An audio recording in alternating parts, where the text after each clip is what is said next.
Hey, everybody, welcome back to the podcast. Today I have a very interesting guest. We've had a couple of conversations off camera and off recording, and I find that her experience, her ideas, and just the way that she's approaching education is super interesting. And I felt that the parents that listen to this, some of the teachers that listen to this, and maybe even some of the students that listen to this can benefit from the wisdom that my next guest has. Her name is Kim Cody. She has been a teacher, and you'll correct me, but probably more than 30 years. We'll just leave it at that. And it's mostly you're taught in the Northwest or Northeast part of the United States, Yeah. which is a different school system than the one that we have here or that I've been exposed to very much. So, hey, Kim, how you doing? Hi, Mark. Thank you. I'm really excited about this. It has been nice talking to you. Yes, I've been a teacher for 35 years. I just retired this past June, and I've always been in Connecticut, in the town that I live in Stratford, actually. So we're up in the Northeast waiting for some snow. Oh boy, yeah, I'm in Miami and it's summer here, so we had a cold spell. That means it was in the 70s. Oh, So I mean, can you imagine sounds what a great. what a different life? Anyway, I'm super interested because there are, if you think of the history of education in this country, the most developed school systems are the ones in that area that you're talking about. You know, Massachusetts, the New England areas, even where you're at. The earliest schools were formed. And maybe it's because they had a head start, and a lot of the great educators came from that area. But do you find that public education, where you're at, even in by today's standards, is still living up to par? Well, that's a loaded question. Um, no, I do. I do. And I agree with you. I think in the Northeast, and especially in Connecticut, I think we do tend to try new things very quickly. Sometimes you can say we jump on the bandwagon of new theories. And I feel like it's been that way my entire career. Seems like we're always, for 35 years, we've been talking about change and how we're changing and improving. So yeah, I think I I agree. What do you guys get right when you talk about a lot of change? I came up. I was in grade school in the 70s, right? So to me, a lot of experimental learning was going on, even here in Miami, where I'm from. Mhm. There was a lot of experimental ideas behind how to teach kids and how to learn, both in all the subjects, but mostly in reading, math, and some of the social studies received interesting innovation. What do you think you've innovated lately that you say, okay, that's good. We did a good Well, job with that. well, actually, I mean, most of my experience has been in the areas of reading and math. Earlier on in my career, I was all about reading, so I was actually a reading specialist for a few years, and then later in my career, I kind of took the turn, and my favorite job in the last probably 20 years has been being a math coach. So definitely, I know there's a lot of disagreement or a lot of adults that worry about our approach to math now. And I honestly think we're getting that right. Oh, that's Um, great. Tell us a little bit about. Now, you said you retired, yes. so I'm assuming that being a math coach means you came back to teaching. Are you back in the school system or are you outside of it? No, I actually, for the last, right before I retired, for the 10 years right before I retired, I was a math coach, I focused on K to 2. And then my last year, I actually, with budget cuts, I kind of got bumped out and I ended up taking a classroom position in first grade. So I'm not coaching currently, but I found it hard to retire and not stay involved in education. So I've been actually a math tutor in this one of the elementary schools that I taught in. So Up to what grade do still you working tutor? on that. So this our schools in Stratford are K-6. K through 6. Oh, Yes. I like that. I mean, we don't have we do K through 5, and then 6 becomes middle school, and I think that's a little young for kids to. Well, there's different theories on that. In fact, our district is now looking into possibly moving the sixth grade. So we're kind of debating that right now. They just put out surveys and to parents and teachers and to find out if we should be doing the same thing, because we're really one of the only districts around in Connecticut anyway that has K-6 schools. Well, that's interesting to me. Very, very well. Two things are interesting. The first thing I think about is how you say that you were an early childhood reading specialist. So obviously, you're an advocate of having children read when they're in kindergarten and when they're in first grade and when they're in second grade. And when you say that, can you describe? Because people get this wrong all the time. They don't understand what it means for a child to be reading at that age. I think they either overestimate it or they underestimate it. So what's that golden spot that you look for? Well, I mean, honestly, that's a really important topic that we're battling in Connecticut right now. They just recently, we were one of the only states that children had to be 5 by December 31st.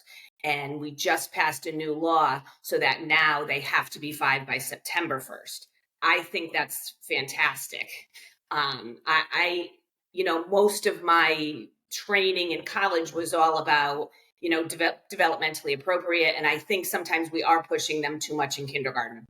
I taught kindergarten, 30 years ago, and it's much different today. It looks very much like first grade used to. And I'm not sure that all of our kids are ready for it. Now, that may change now that the age has changed. If they're all coming in at 5, maybe they are ready for a more rigorous experience. But I find a lot of kids are not ready. And we're kind of pushing back a little bit now, and we're putting more play into kindergarten. And I think that's so important.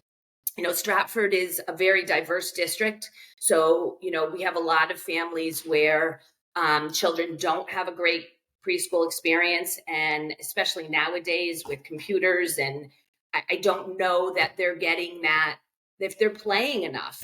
And I think that's so important. I think it's such a precursor to reading, to everything. Yeah, in a big way. I mean, to me, I'm very much a teach children to love stories, teach children to love storytelling. There's a lot of modalities that will help you with that. But if they love stories, then it falls that they'll become inquisitive enough to read on their own at one time or another. Of course, they still need to learn how to read. And I agree with you. I don't think there's a benefit to pushing down the assignment so early or too early. In many, many ways, that learning through play is enormous for an outcome. If you want a really, really good outcome with children, make them super comfortable playing together, and then also be very good at observing when they play, because the intervention of an adult during playtime, I think we've got it skewed. I think that we lean too much towards discipline. We lean too much towards certain things that are of a detriment. Do you agree with me on that? 100%. And it's funny because I think because we're going from such an academic program in our district to one that is at least embracing play a little bit more, it's funny because, we call it purposeful play, as if play isn't purposeful unless we put some kind of rules toward it. But I think when you said the observation of adults during it that's everything. Right. If it's in a school setting, I mean, we were used to playing all the time before we entered school. We knew how to play, right? We didn't need adults teaching us how to play.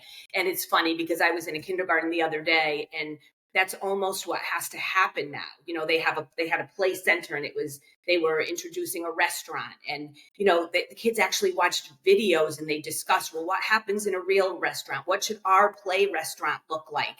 So I guess that's what we need now, because kids aren't used to initiating their own. Of course, I would much rather see them initiate their own, but I'm just thrilled. I was on a committee before I retired trying to get this back because I think it's so important.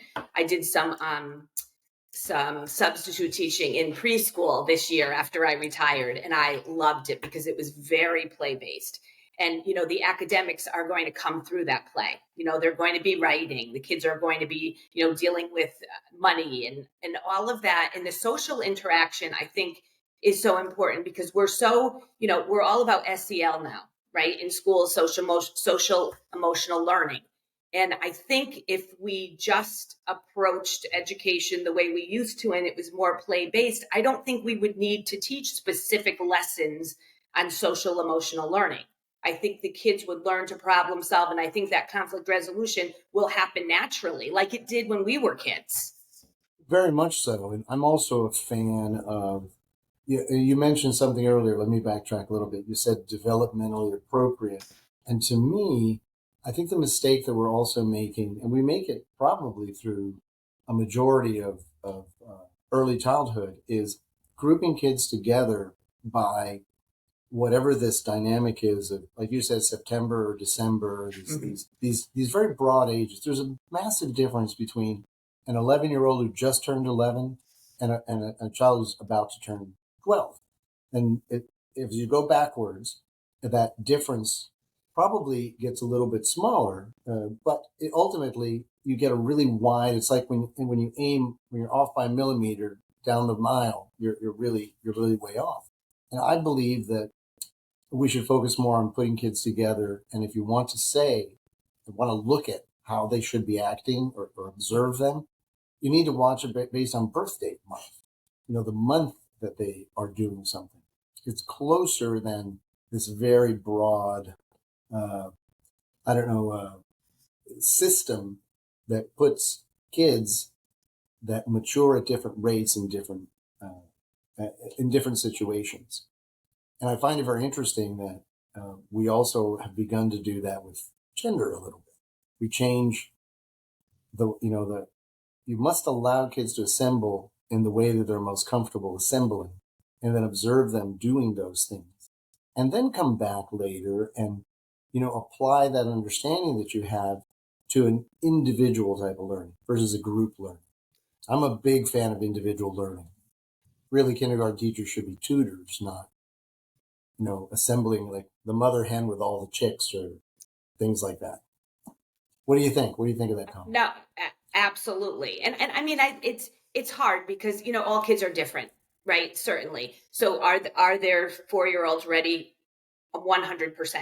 But it's hard. I mean, in a public school system, it's very difficult to unless we screened all kids, and that's just not going to happen. So it's a tough call, but I think at least where I am, I think it would help a little bit. I think I'd rather err on them being a little bit older and mature. I'm watching kids and they can't sit still. And I think we have so many more discipline problems now because because we're pushing them to do things that they're not ready for. It's not, I mean, we learn through play, and that's kids, that's how they learn. Environments too. I mean, the classroom environment is, I don't know, it's not conducive for 6 hours in a day. Should be in a class, definitely shouldn't be in a classroom 6 hours. But how you break that up is a matter of discretion, I think, for teachers. Ultimately, I think we should give teachers more freedom, and parents should do a better job of communicating their expectations to teachers. Now, they don't have to necessarily do things like tell you how to teach. But I think an open line of communication with parents is essential, because it's not like it's magical. During the time they're dropped off, they're learning, and then they go somewhere else and then no learning happens. It is a continuum. For the entire time that they're around, they're sponges for all sorts of different things that are happening. And you talked about social emotional learning. I think that more important than that is expression. Teaching children how to express themselves, not what they're feeling, but making them aware that they're thinking is good. Oh, you had a thought. Isn't that interesting? Is a much better way to approach things than to say, this is what is expected of you. And that's why we fall into discipline problems, because our expectations in the classroom are are disciplinary and not individualistic. What do you think about that? Yeah, I think that's very true, and I think and it's funny because it's funny because one of the directions schools are our schools anyway are moving toward are more working together collaboratively, because we know that's what needs to happen in the workplace, right? So I think one of the things we're doing we're starting in our district is kind of like defacing the front of the classroom, right? So that there isn't one front, and where kids are working more together, and they're standing and they're moving more. So I think it's all a push in the right direction. I think when you're talking about early childhood, I think that would happen more naturally, again, because we wouldn't have to teach kids so much if we gave them the freedom to um uh, more of the freedom, again, back to like the conflict resolution and talking to each other. And I think a lot of what we're trying to force and teach on them would happen more naturally if the classroom environment were more open to that, I guess. I think it's okay to celebrate differences also you have to be very careful how you observe and then what you recommend at that point. Because if you give too much freedom to the children, they begin to do things, I think, that make adults uncomfortable. That's really the problem. The problem is there are constraints. There are constraints. We don't want them to get hurt, obviously. Of course. And there's also parental concerns. I mean, parents are very different than, when I was raising little children. Very, very different now. And I get to interface with them a lot. I don't know if you know what I'm doing, but I'm one of the rare men that are in early childhood education. That's another mistake. This is why I inserted myself in early childhood education. I want more. You need more of the. Let's call it. Let's use a modern term. Let's call it dad energy, dad vibes. Love it.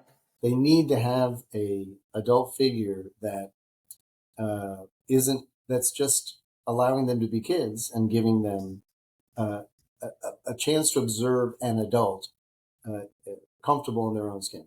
Because I don't. I teach pre-K, kindergarten, first grade music. Oh, I love it. Yeah, the program is very, very, very centered towards play and activities that stimulate musical learning. And as a result of musical learning, you get certain things that they begin to learn, and then you don't have to discipline them. Here's a great example. In our curriculum, there's a lot of listening. There's a lot of doing and listen, which is what music is. You have to know when to go together as an ensemble, and when the conductor says stop, or when the music is supposed to stop, you're supposed to stop, and keeping track of a rhythm.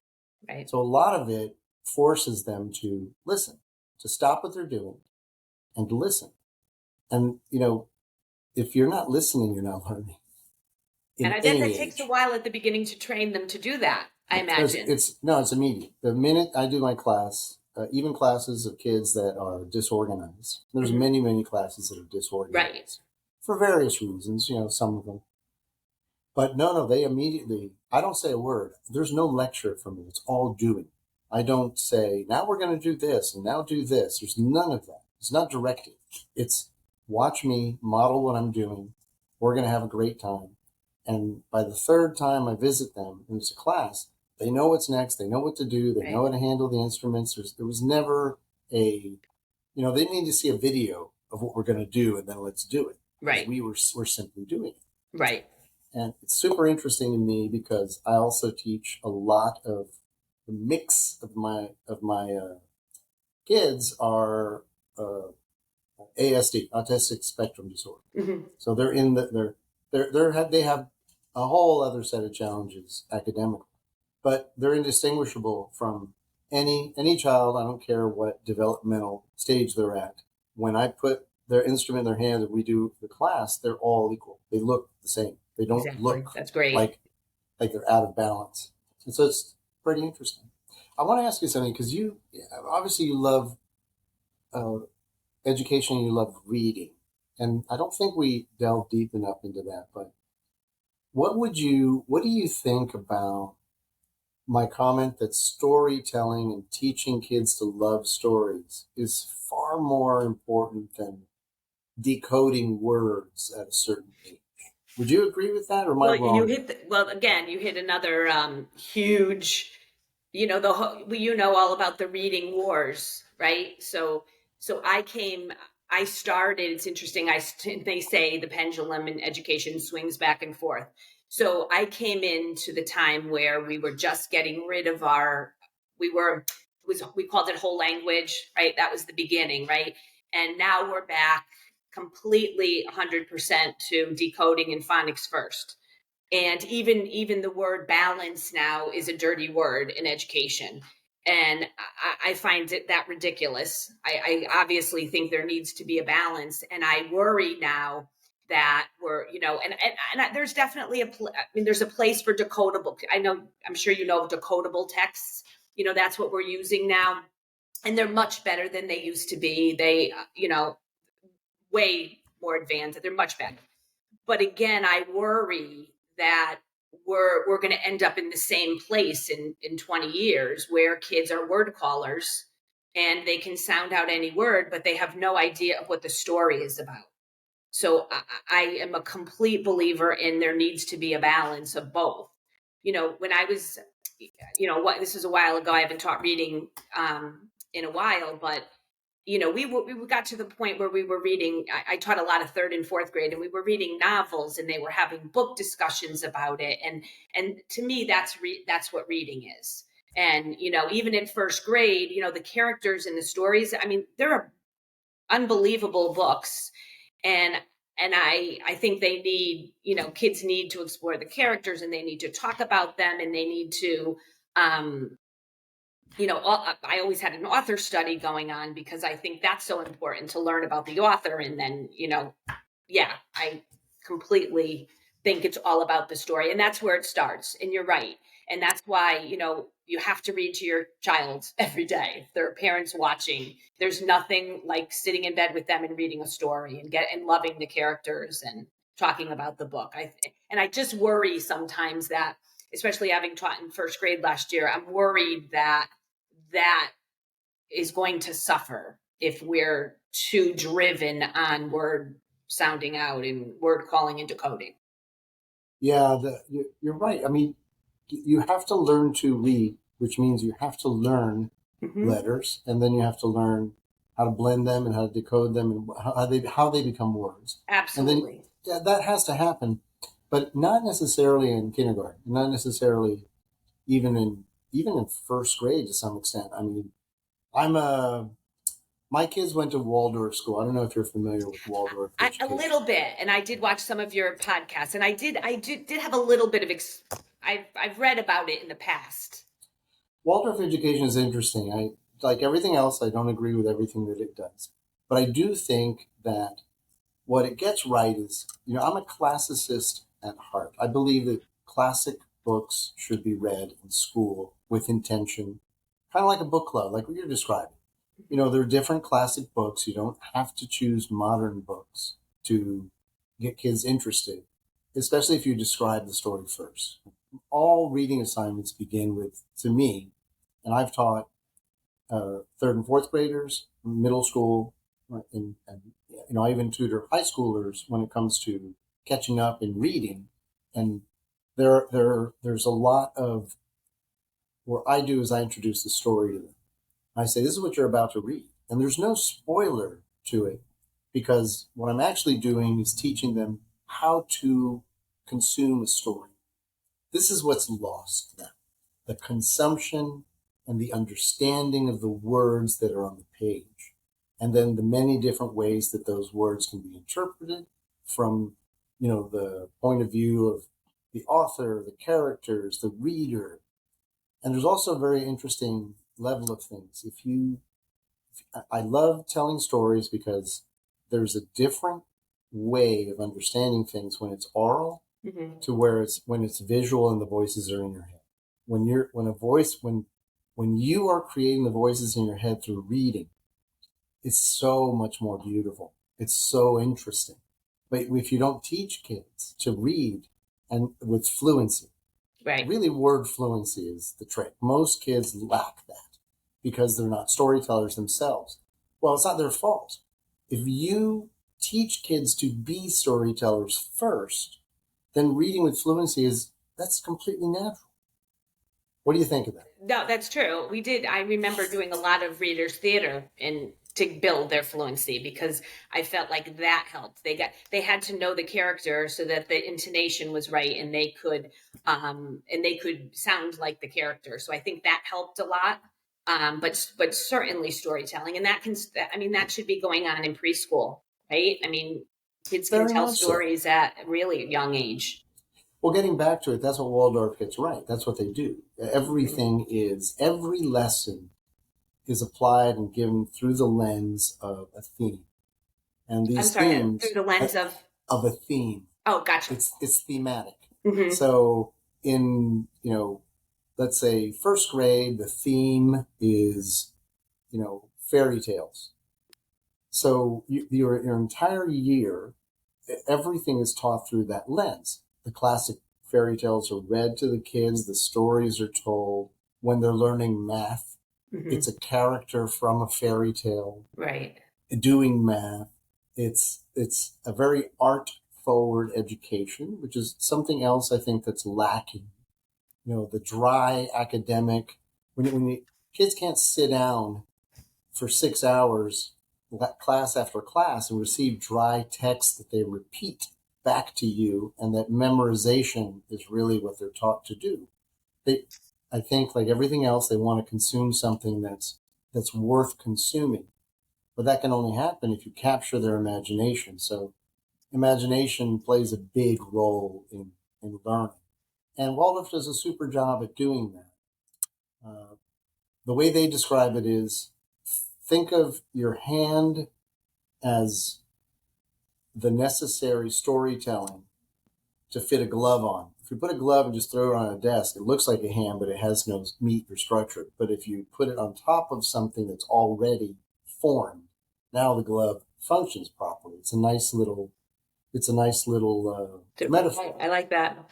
Yeah, and that's what storytelling becomes. It becomes the basis from which children desire within themselves to seek stories. So where do you seek stories? At one point, you seek them in books, libraries. You go pick them out, you read them. And if you can tell yourself the story you're reading, that's much better than reading. Right. Makes sense, right? Yes. And I love that. I love that whole idea of integration too, especially especially in early childhood. I think things you have to find ways of connecting things for kids. I mean, we're kind of getting away from this, but for a while there, I mean, we literally had a pie chart that told us how many minutes we had to spend on everything. Are you I mean, it kidding me? was Are it you was talking about ridiculous. in the classroom? Yes. Like Well, this is a dictate? we as the district dictated how many minutes you needed to spend in every subject. So I'm like, well, if I'm reading a story and I'm tying it into math, or it's ridiculous. I think that's where we're getting it wrong. I think we're moving away from it, but it's not about the number of minutes, right? It's the quality, not the quantity. Yeah, it's the freedom of the teacher too. I mean, the teacher has you can't compare teachers just out of school and teaching and someone who's been there 20 years or Mm-hmm. someone who's just about to retire. They're all in various states of Absolutely. flux. So the quality of that teaching is going to be determinant upon the mental well-being, the health, and just the confidence of that teacher. What are they confident about? What are they not confident about? But you bring up an interesting True. point that, I look at that as too much politics in education. Do you have any views about how to integrate that a little better? I mean, there has to be some. We're school districts, Oh, right? You have to have absolutely. some. Absolutely. And when I started there, it was a little bit too loose, I have to say. You were really on your own. And I do think it's important that there are some guidelines, right? Because kids have to come out with a certain set of skills by the end of the day. So but now we've gone in the opposite direction with the amount of assessing that we're doing, and the I don't know. I think a lot of it stems to not talking to teachers enough. I think the decisions are being made above their level, and they need to get into classrooms, these policymakers and, administrators. I think they need to be with kids more, and then I think their decisions would be different. I like that. That's what happened to me a little bit was I've always been interested in my children's education. Uh, by trade, I'm a software developer, I'm a Oh, wow. computer guy. And, I built a company, 19-year-old company with my wife that we spent a lot of time working on. And of course, we had little kids and we put them through school and we volunteered and did whatever. I used to love going in and reading to kids and doing all that stuff. But in the back of my mind, I always thought, hey, when I retire, I want to teach. That's a backwards way of thinking. I retire, I want to teach. Right. Right. But I mean, I think maybe that's a dynamic that we can flip on its head a little bit. But I thought I would teach. I'm this intellectual guy. I love classics. I said, I'll teach high school. I'll teach them, all the great books and how to do that. And maybe that's what I'll get into. And then my friend asked me to start teaching music to these little kids. And, prior to that, I worked at a Waldorf school and I taught Spanish. And Okay. I taught from first grade all the way up to eighth grade and different kids. I wasn't very good at it because I wasn't a good Waldorf teacher. I wasn't really formally trained, and they have very specific things that they want you to do. But I found out that I really loved the first graders, the little ones. Yeah. I had the most fun with them. They were the most open. They, when I was able to express myself and do a good thing. So I was shocked and surprised by that. And I think many parents getting involved to some nature like that will be shocked at how much number one, they would enjoy doing something like this. And number two, how sympathy they would have for the teachers. Maybe not sympathy, that's not a good word. How much they would want to collaborate. Yes. In a better way. And much I think more invested. Much more invested. Yeah. And I'm talking about all the way through school, because that we know in these days, it's really easy to find a first and second graders parent who wants to be in the PTA and be in the school. It's really hard to find a 12th It's hard, yeah. Right, but I think it's bad. critical. And I think the role changes, though, right? And at first, you can sort of be there with your kids. Then later on, you're there with the administrators. And later on, you're there with the district. And I think more parents in that district voice that have the experience might be able to mitigate some of the mistakes that are being made administratively, Absolutely. right? Absolutely. What do you like? If you had a magic wand, you said, "Hey, I'd like to make my own school." Are there broad? Well, what would you do? What that old book? If you ran the zoo, if you ran the school, what would you do? Well, I would definitely do it in early childhood. I would do it in somewhere in the, even pre-K to 1, even, just that range. And it would be play based. It would be hands on. There'd be a lot of, real world. I like project based learning. So I like theme project based learning. So there would be a lot of that. I think kids need. I think kids need to see the real world connection to things, especially like in math. I think, we had a project going in our school last year, and it blew up in my classroom because I think it was purposeful. So we're collecting soda tabs. The whole idea came from the math coach in the building on how can we get kids to really understand how the magnitude of 1,000,000, right? So she started out, can we collect 1,000,000 of these? Then it spread to, well, if we do this in one school, this could take years. Let's make it district wide, right? So, and then it turns out we're donating the tabs to Ronald McDonald House. It turned into this big project. It's still going on because we haven't reached 1,000,000 yet. But I think I can't tell you the excitement of the kids, and it's a math project, so we're counting, right? So we we started we counted. Now it's turned into place value and the project just grew. And I thought, now would this have happened the same way if because we understand that, the importance of counting in the younger grades, right? It's the basis for everything. Right. And we would make our own collections that the kids would count. And it was fine. The kids liked it. Kids love to count, but it wasn't the same as this was, because there was such a connection, right? There's a reason for doing it. Families were involved because they were doing the collecting, and the kids would bring in these bags full from their grandfathers who had been collecting during COVID. And it just turned into such a great thing. But I think it was because there was a purpose for it. And I think if we could do that more often in schools, and kids could really feel a part of something, a community-based or school-based, I think it makes a huge difference.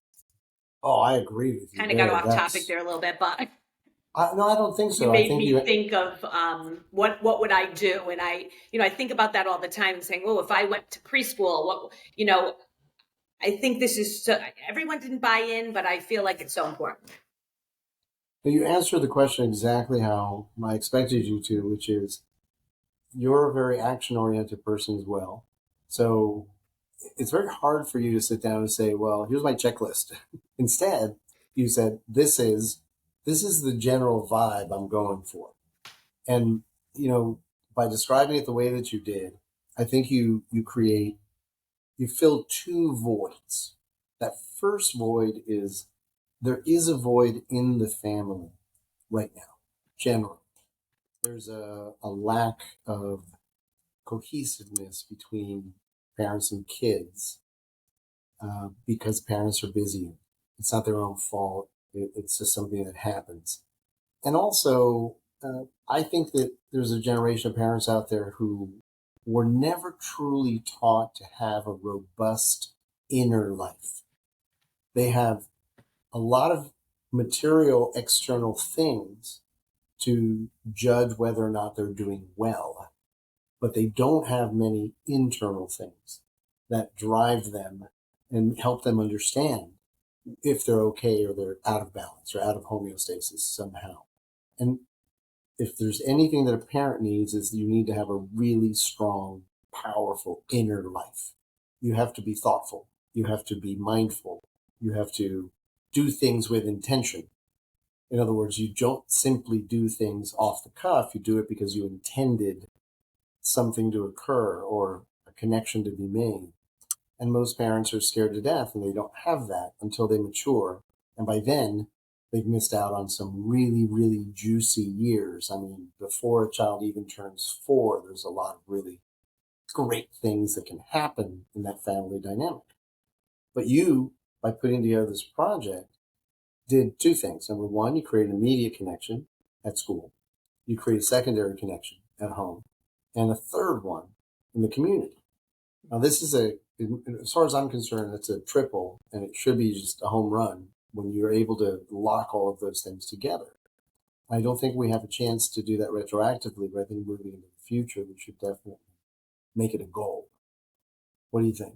I completely agree. I think, and I understand the difficulty with parents. I mean, they're working. Everything, life is just so fast paced right now. It's hard to. I mean, they don't have time to be mindful sometimes, and I understand that.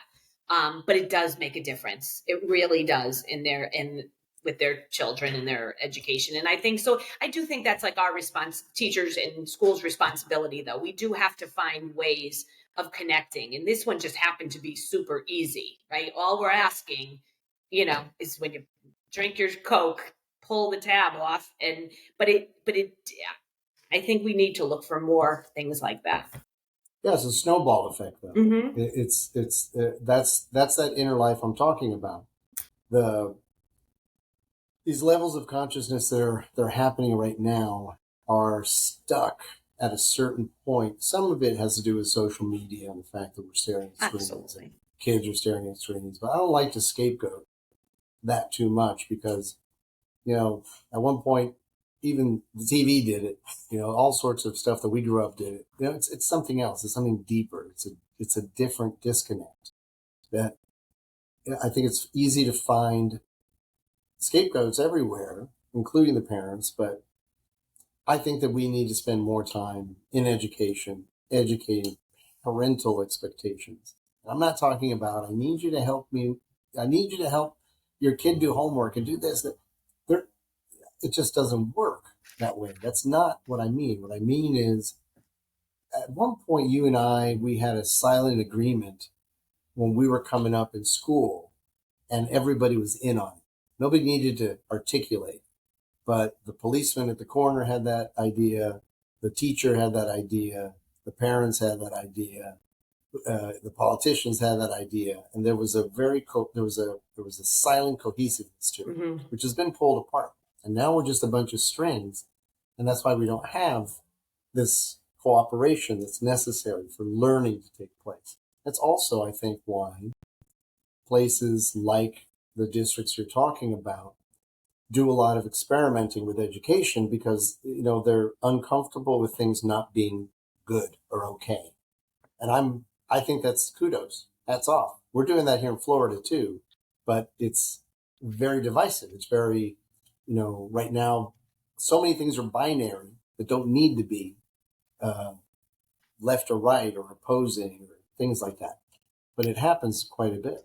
Well, and we're looking at numbers too much instead of looking at kids, though. That's part of the problem, right? I mean, data is important, but it's become everything. Tell me a little bit. I don't know how it is in Florida, but that's ruining our education system, in my opinion. We're testing for the entire month of September into October. Then we do it all over again in January for a month. I mean, it takes forever. And now we'll do it again in May.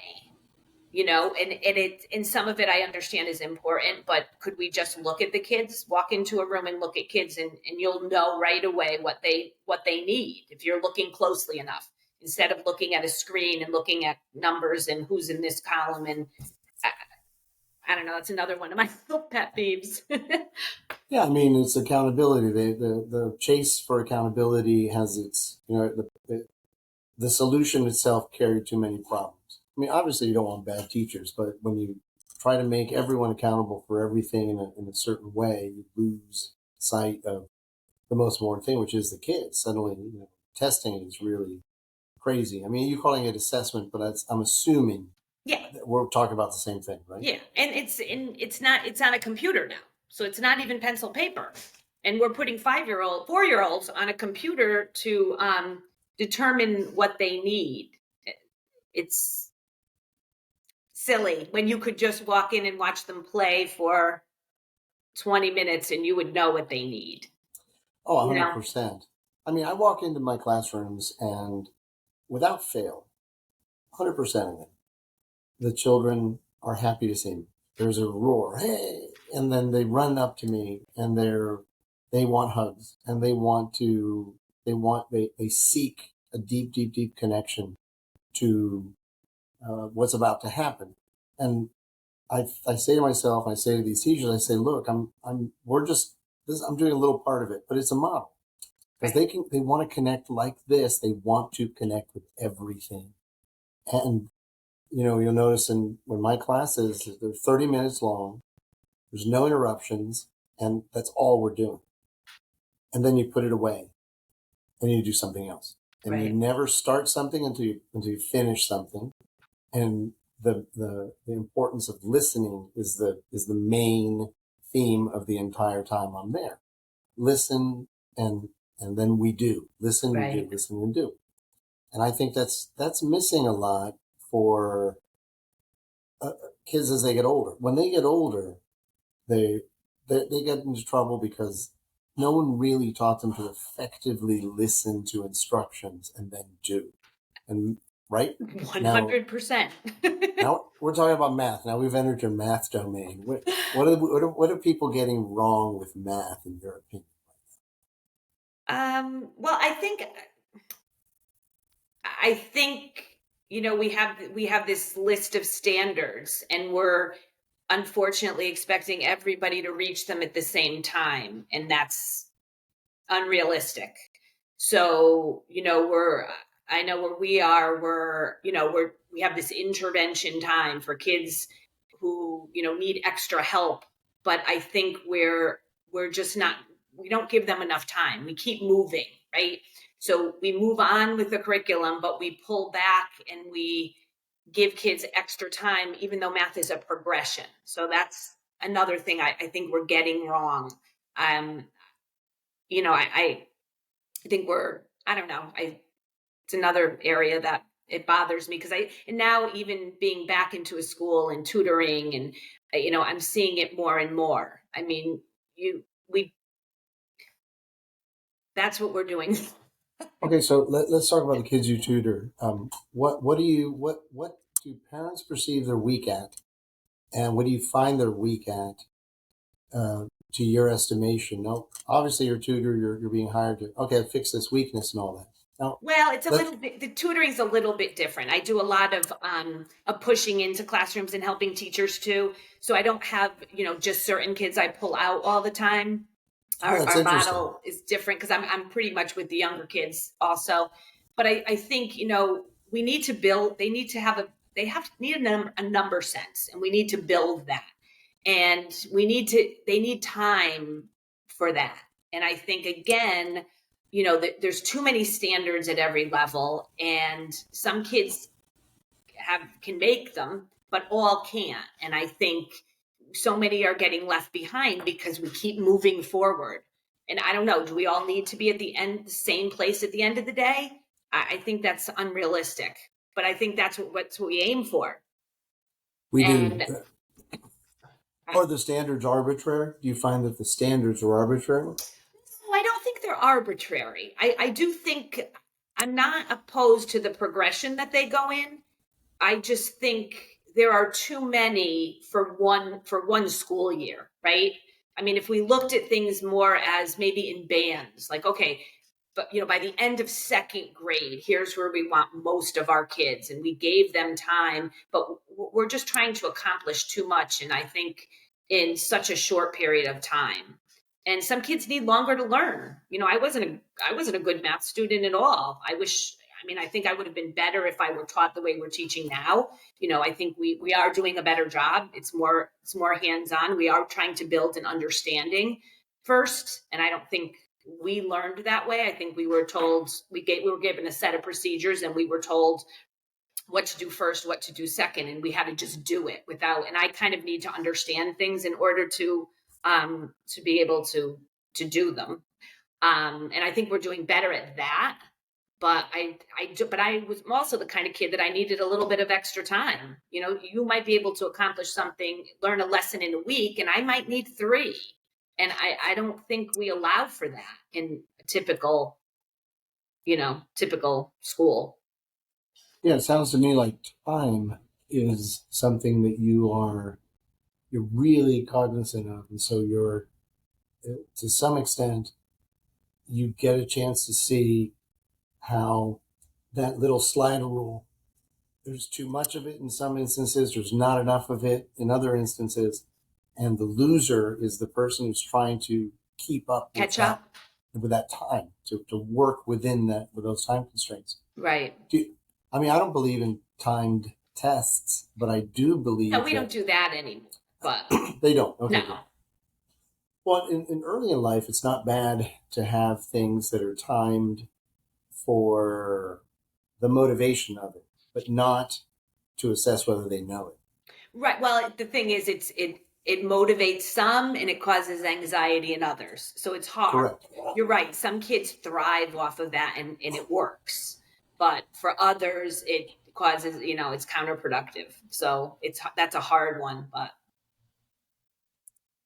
would you recreate the way that teachers are taught to teach? Would you re-examine that, and would you have prescriptions for modern teachers? Oh, absolutely. What do you think teachers are being taught now that they don't need we shouldn't even cover that in their curriculum? Or let me back up a second. This is a better question. I felt like teaching at one point was an on-the-job training type of job. And that if you had a mentor and a teacher, maybe call them paras now, I don't know what you call them, but or is it the type of thing that you need to be trained and then you go in the classroom and you sink or swim and you learn and you get better as you go. Well, yeah, I think the on-the-job training obviously is extremely important, but I do think I do think you need to be trained. Absolutely, positively. I think, What do you think are the important things to I train? think, I think classroom management now is huge, and I think that needs to be a college course, and there need to be a lot of different, a lot of different strategies young teachers need to learn now, because just so that they have a toolkit of possibilities depending on the class that they have. But that's Where why does teachers class? are failing. In a lot of cases, it's the management. Yeah, let's peel that back a little bit for me. What does really good classroom management look like? Well, I mean, nowadays we're all about building a community within the classroom, right? So, in our district, it's not a set of rules in the classroom; it's a classroom charter. So, you might read a story at the beginning of the first week of school, and you come up with a set of how do we want to feel in this classroom, and based on that, so what do we need to do? If I want to feel, happy every day, I need to show respect. I need to be kind. I need to, keep my hands to myself, that kind of thing. So it's more about, we're a family together and we have to live together for this, 300 or 180 days. We're building that together. Right. So there's a lot of that. There's a lot of teaching the expectations first. So this is how we line up. We're going to practice it 500 times if we need to, but this is the way we need to do it. There's a lot. That's what's going on right now, typically.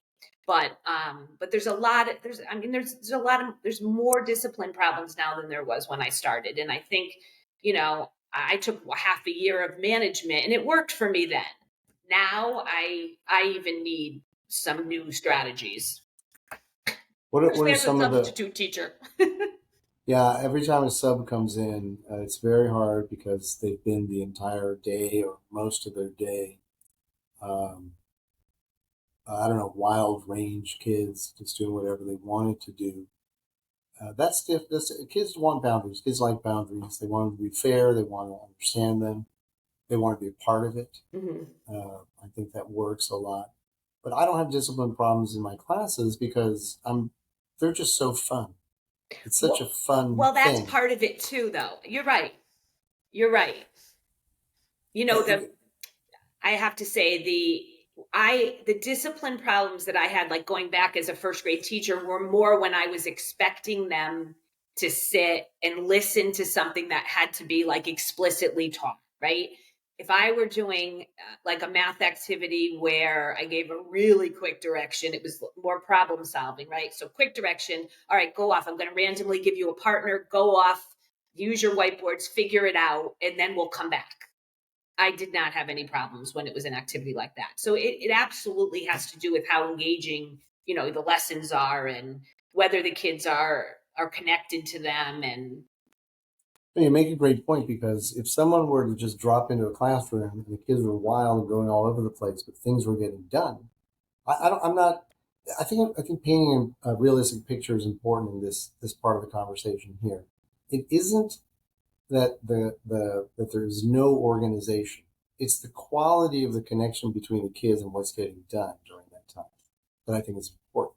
right. Sitting and listening, I think, is a bad recipe for 6 hours of school. Oh, and It's, it shouldn't be. I it's mean, we're horrible. talking 10 minutes of that, and then you know what I mean. Then you It's move on to it something isn't else. right. I don't think most classrooms are expecting kids to sit for an hour even and listen. Well, at this level, no, but as they get older, they do extend the time, and even in that case, I feel that the in middle school and high school, a lot of what I see is being done in the classroom is being done very well by a subset of kids. Mm-hmm. Most of them are girls, to be honest with you. Girls do a great job because it just fits their profile. It Right. works well with them. And I think a lot of the boys fall behind, and that's what they mean by boys falling behind, is that they're not falling to the standard of the girl in the classroom. It really has nothing to do with intelligence or capacity or No. ability. It just has to do with a different dynamic. That's an interesting one. Do you think, because there's so few gender differences in kids in pre-K and first grade, but they start widening at one point. Right. How they choose to play is different. Oh, absolutely. And I think it's okay. I'm not trying to. In fact, I'm not trying to impose a gender role on kids as much as I'm trying to observe what naturally happens, what left alone, how these things, how they resolve things, because boys and girls resolve things differently. And, They absolutely do. do you think that's why a male teacher is a good thing to have in a faculty, especially in the early childhood? I'm not talking about the PE coach. I'm talking about someone who's in charge of the first grade, someone who's actually dealing. Yeah, we have so few male teachers in our early childhood. I mean, we had one. He was actually a reading specialist, and we were so disappointed when he left because he was fantastic and he was so great, and especially because he was in reading and he was he was funny and he was just dynamic, and yes, it made a huge difference at the time when he was there. It does make a difference. Does your district have let's say a strategy, an idea, a mandate, whatever, something to attract more young men into teaching? Well, I mean, right now we have, we're trying to attract a lot of minority teachers. We have a whole program devoted to that. Right now, we're in such a bad spot as far as attracting anybody. Everyone's leaving the profession, so we're starting to see a lot of jobs. People are leaving in the middle of the year, and the jobs aren't being filled. So that's a problem. I see two things. I've presented these ideas in mass and big groups. I've even talked about in the podcast a little bit. But I feel that in the same way that we want to attract people to the Peace Corps, young kids, 20-year-olds, I think it's a good idea to train certain young men to go in and spend time teaching, and they receive something. Like right out of high school to some extent. Give them a couple of years to train and then put them into the classroom with these young kids. And I think that that's one way of attracting, men, more men into, by giving them a sweet deal, like we did with the GI Bill. Right. I'm really talking about that, something that would impact their lives. Most of these young men probably don't want to teach for the entirety of their lives, but let's say they received preferential rates for certain things that they do want, like a house. Like I was to say a house. Yeah, like a house.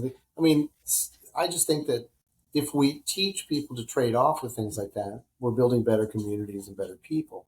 But the other side of that is you need mentors for that. So there should be a reason to give a stipend, a teacher that's on the way out, to mentor a young teacher coming up and receive some sort of a bonus. I wouldn't mind paying them a nice little golden parachute if they brought some people in to the profession.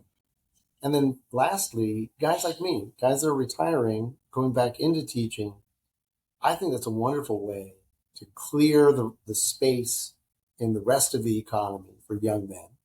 Because guys my age, we tend to hold on to it. We're going to work till we're 80. And imagine having no room in some of these jobs for these young guys that are coming up. I mean, I tell your friend Joel all the time, come on in. I want you to sub. I think he would be phenomenal. Oh, he'd be first of all, he's a great coach. He'd be a fantastic coach. I mean, just men have something different to offer. They do. Teaching profession. They do. But they have to be, but again, they have to want to do it, and they have to be willing to put in the work as well. It's not easy, and it's not an 8:30 to 3:30 job. So they have to be willing to put in all the extra work, I think. Anybody. I don't think someone like I work part-time. So to me, that's fine. A retiree going into the classroom and then taking on, young kids as a second career, I don't think is viable. But a mentor, because now my experience, I've managed people, I've managed companies, I've built companies, I understand the dynamic of what, let's say a customer is dissatisfied, how to make sure that an equitable solution is found. We just negotiate. We do things differently when you've been in the workforce as long as I.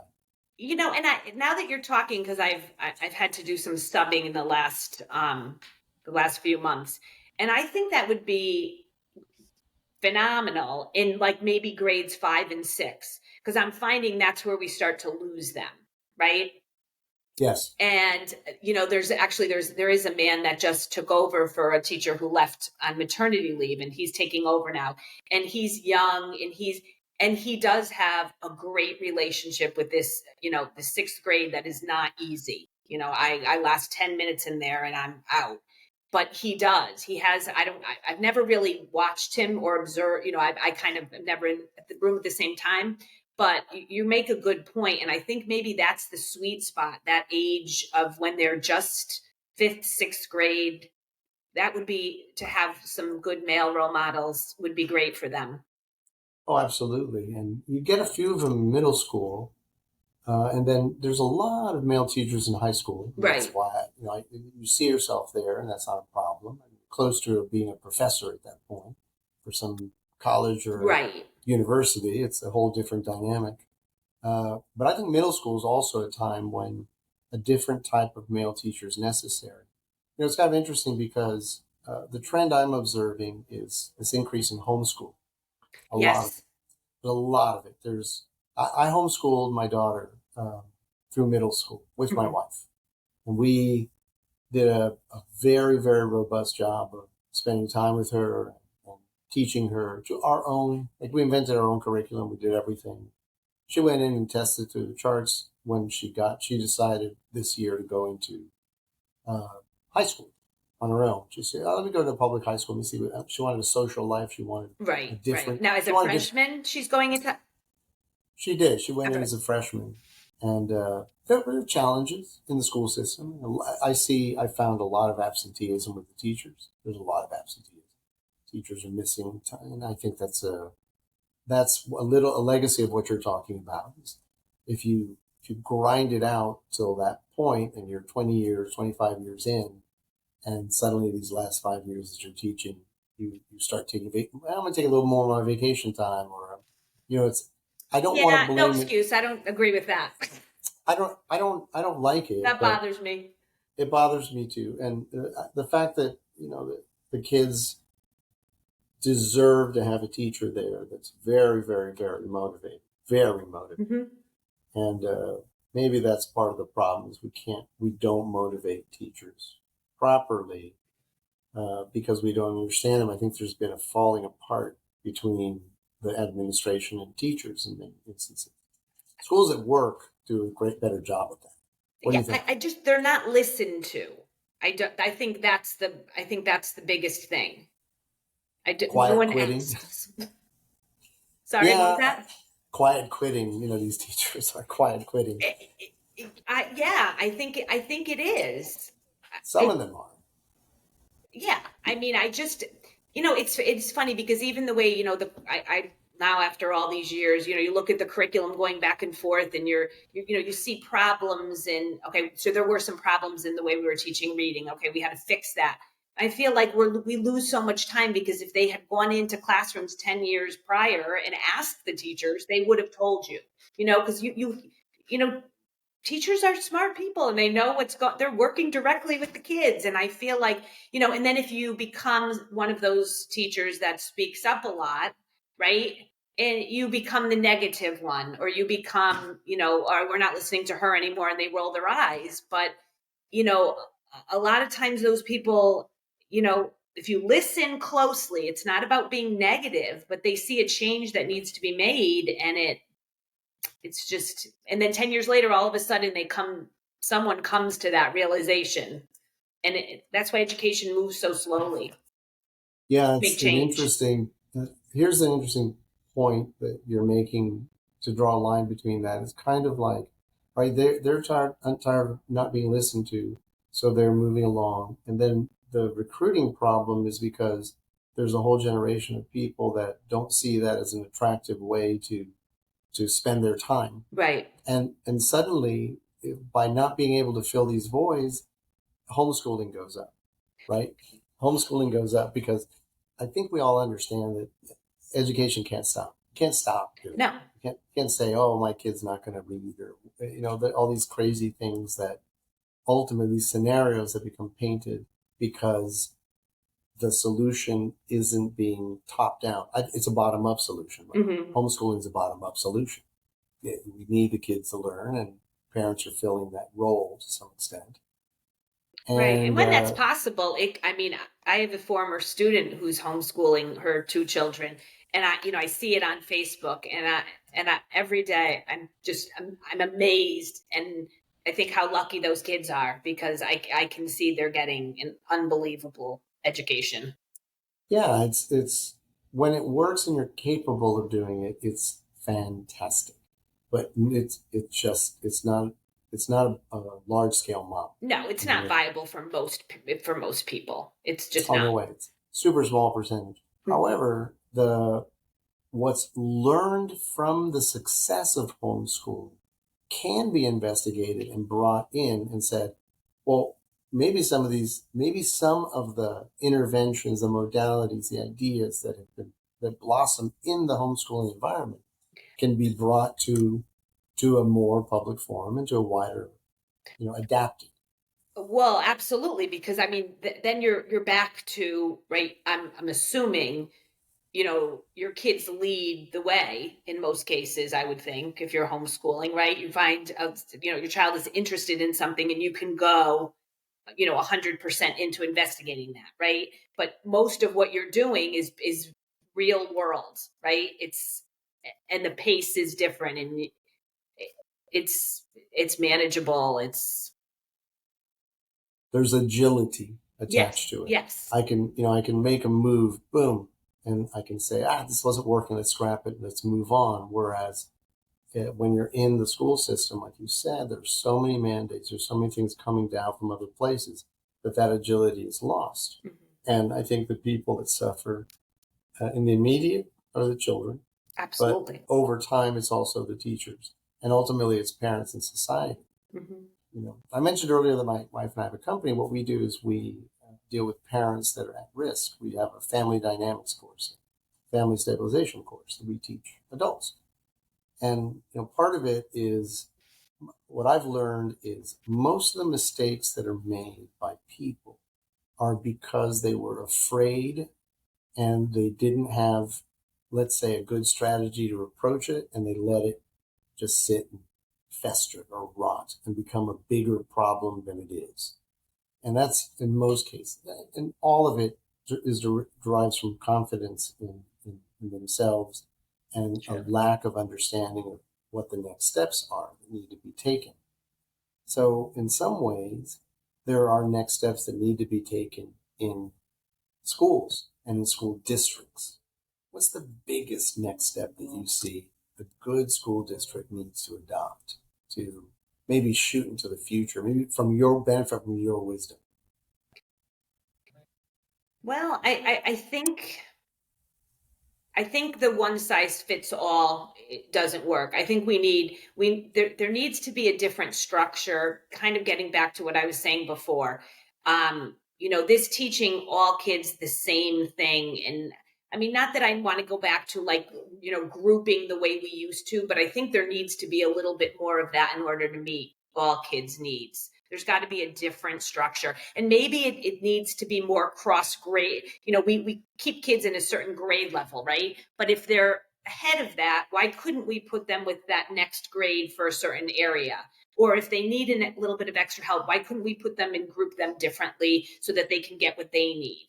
Um, I see too many lessons where everyone's sitting there, and some are beyond it. Some are we're always teaching to that middle, and I don't think it's effective. So I think I would figure out a way. I think it would be really fun and challenging to figure out a way to um,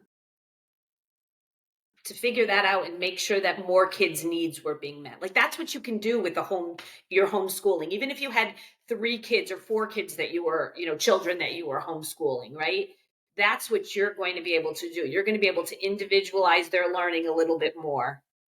And I think that's what we need to do. We need to do a better job of. I'm definitely a big fan of that, what you just mentioned. But let me peel back one little thought. I can see where it works for you when you're talking about academic achievement. A high academic achiever can move into another level, Mm-hmm. and that works very well. Mm-hmm. What happens when they need maybe a little more of a different type of social dynamic, or a different type of emotional need, or just a different need that doesn't fit the academic profile? Would you still be open to blending these different children? Yeah, I think that, and by the end of the day, there's got to be a balance of all of that, right? It isn't, we're not there only for academic reasons. So I think, I don't know how to answer that question, but it, Well, let like, me hold on. Let me give you a scenario. So you've got a student that is in one grade level, let's say fifth grade, and uh, they're killing it in every aspect of the academics. They're doing really great. They're doing fantastically well, but they don't have any friends. They just don't have any friends.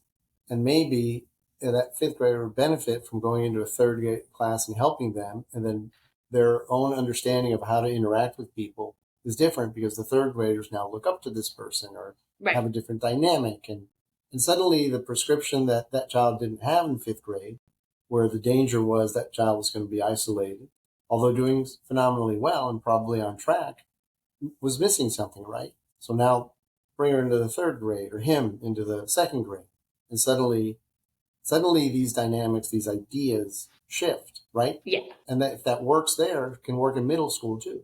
Why not have middle Absolutely. And schoolers come in? I think we do try to do that kind of thing. I think we're doing more to, like, after school clubs and things where it doesn't matter what grade level you are. So you have that interaction among kids. And I think that helps.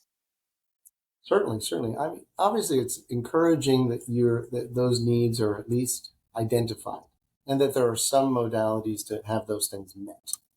But this goes back to my conversation about the inner life of people. Your inner life, in other words, your thoughts about yourself, and your thoughts about things, and your thoughts about uh, what you want, your desires, your wants, your needs, your real deep inner work that you do.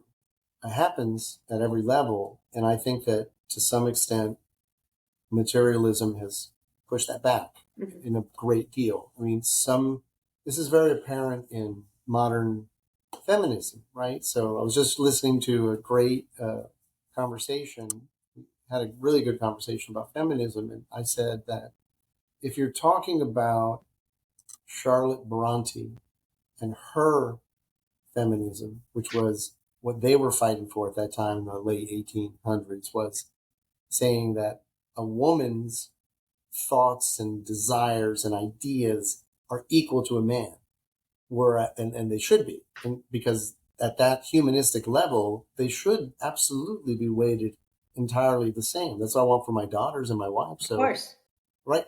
But then you have a modern take of it, which is, if you're not a man and completely and fully independent, then feminism is somehow losing. And I think that that's where the dissection of how to help these kids feel confident from the inside out is missing. It's just missing. I mean, we used to do that with spirituality in church, and maybe with some sort of life like that. And if you're uncomfortable calling it religion or spirituality, just call it wisdom. There's a wisdom that's missing in this generation because it's wholly been excavated out of a generation of people. And I mostly think that's men. Most men have lost that. They've lost the ability to have a robust and powerful soul and mind. And as a result of it, that wisdom carries through. So this is the dad energy I'm talking about, bringing So what do we to do about school. that?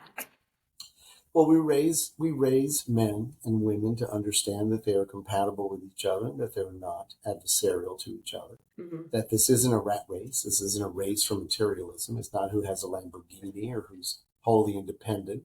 but it's another level of thinking. You can, when you think about me, and what I can acquire, what I get, and my needs, and all these things, that's fine. But you sound a little bit like a third grader. Right. Whereas you need to build into that maturity the next levels of this. And some of these are lessons that can be taught in school. I mean, you don't teach it through lectures and you should be more like your grandfather and stuff like that. You teach it through teaching classics and having discussions. Right. And saying, wow, this is what a really powerful feminist looks like. Right. Not maybe this. And doesn't this sound like the type of person that you'd want to be? And it's the same thing with men and boys. You want to give them strong models, and then you want to give them ways to achieve that through their own means. Some of it is interpersonal dynamics. Mm-hmm. Let's have a jump ball. Whoever wins the jump ball gets the ball. Great, let's keep going. And whoever invented the jump ball allowed the game to continue, and boys benefited from that. And whoever invented the fact that if boys are too aggressive towards each other, someone's going to get hit. And it's okay to have that under restraint. It's okay to say, I'm not going to hit you, but you need to know that you crossed the line. And that conversation is the one that doesn't work. No. And it's not being had enough. And that can only happen through storytelling, if I want to bring that all the way back. Well, I was just thinking, now that you said, that's exactly what I was thinking about. You're right. It does. That all comes through literature and reading and discussing, and it's true. You like that, huh? I mean, my favorite thing to teach was more historical fiction, though, because I just think I love that. And I think we can learn a lot from it. And right. Wholly unique characters across a backdrop of reality. Exactly. What a beautiful.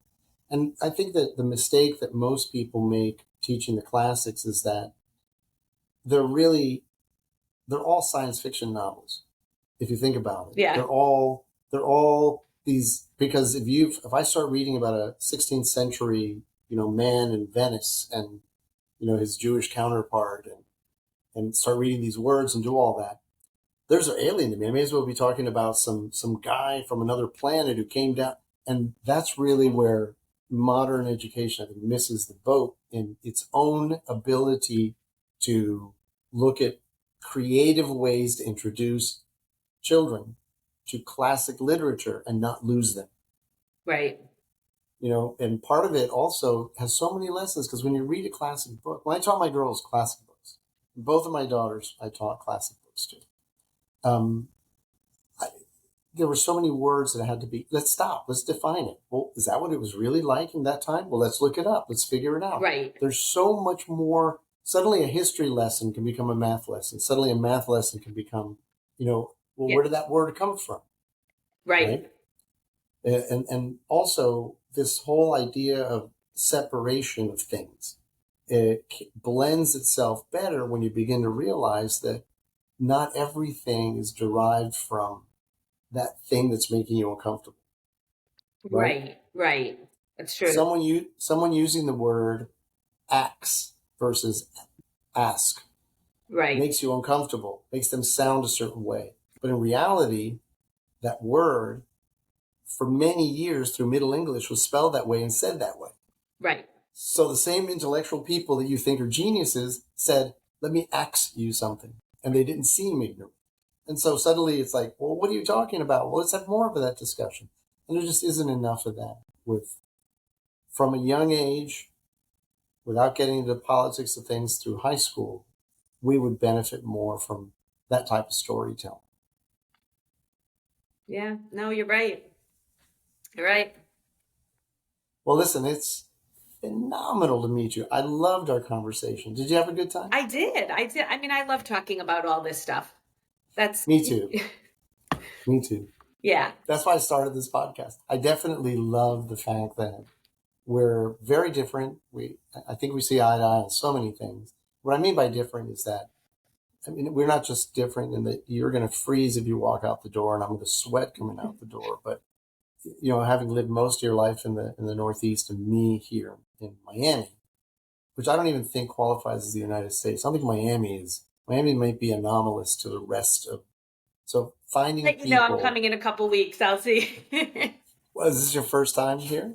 No, well, pretty much. I've been to the airport to go. We usually go to the West Coast when we go to Florida, so I'm really excited about heading to Miami and checking it out.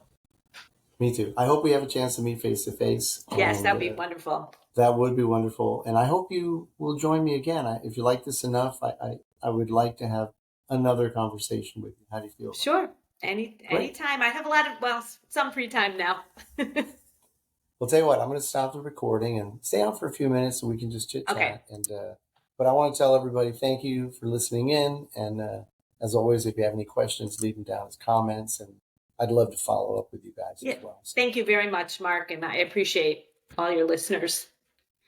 My pleasure.